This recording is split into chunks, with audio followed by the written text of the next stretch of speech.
Usenge Bonane et l'honorable Bampori qui Jean-Marie se prépare si le groupe est encore dans le délai.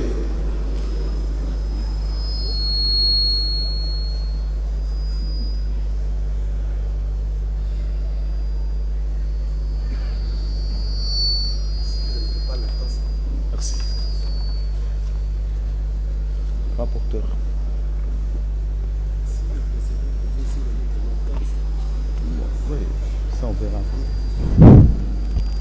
Honorable Président, je sais qu'il y a un problème de temps.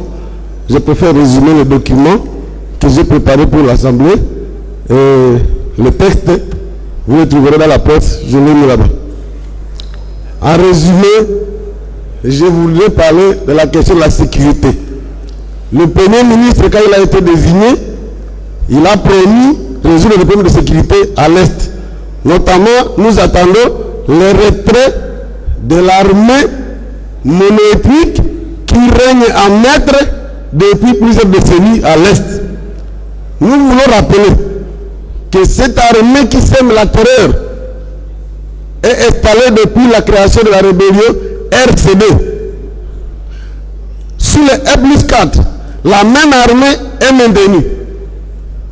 Mutebu Chirier de Bukavu, il s'installe à Kichanga, au nord Kivu, plus rien ne bouge. La même armée devient CMDP, la même armée devient Bosco Taganda, et ce sont les choses qui se font et se refont.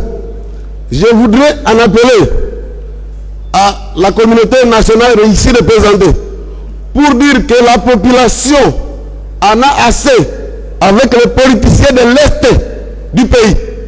Il faut que les gens le savent.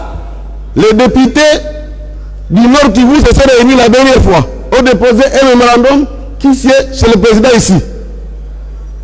Ils disent que les tireurs de ficelle sont bel et bien ici à Kinshasa. Pourquoi, monsieur le Premier ministre, vous ne voulez pas qu'on le pointe du doigt? Que protégez-vous, monsieur le Premier ministre? S'il y a insécurité, puisque les gens de l'Est qui ont commandant suprême de l'armée, ils ont eu ministre de la Défense que voici. Ils ont eu tout. Conférence de Goma, toujours Pango. Conférence de... C'est toujours eux. Pourquoi ils ne veulent pas parler de qu'est-ce qui ne va pas chez eux pour qu'on demande maintenant à l'Ouest d'intervenir? Comment l'Ouest va intervenir sur des questions qu'ils veulent cacher? Disons ce que vous ne savez pas. Premier ministre, ouvrez la boîte, qu'on vous dise que tel est dans cette affaire. Qu'on vous dise cette armée mono-ethnique, nous ne voulons pas de tribalisme militaire. Monsieur le Premier ministre, vous entretenez l'armée ethnique sur place pour quel intérêt? Alors, si vous ne voulez pas, dites que c'est votre affaire, vous êtes prêt à vendre le pays. Si c'est ça votre affaire, n'embrouillez pas la nation et dites-le nous clairement. Nous voulons faire savoir ici que si ce gouvernement ne décide pas de terminer l'affaire, apprenez les militaires mono-ethniques qui sont là-bas, alors, disons-le clairement, vous trahissez la nation. Il ne faut pas qu'on ait peur de vous le dire. Je crois qu'il faut le noter, la nation en a assez avec cette question de tourner autour du pont, quand on vous demande de relever les militaires qui y sont depuis longtemps. Nous sommes prêts à vous dire, tel citoyen qui est ici est dans cette affaire. Vous ne voulez pas qu'on le dise. Pourquoi? Donc, je crois que ce n'est pas nécessaire de dire plus que ça. Je conclue en disant que la ville de Goma, pour tendre la main à l'ouest, a voté contre Villa Kikanda pour lui dire, nous, les gens du Nord qui vous trahissent. Vous de l'ouest, venez nous aider. Demandez à ces gens pourquoi ils trahissent leur pays.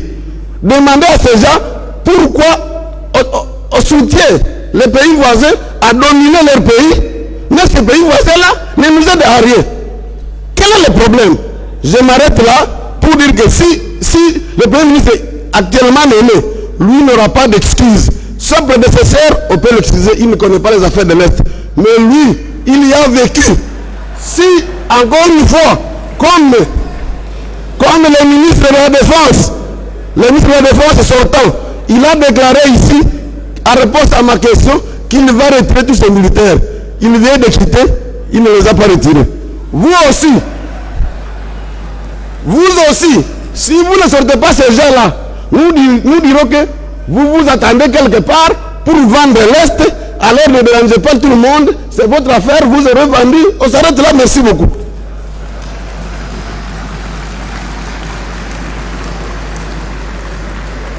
Merci.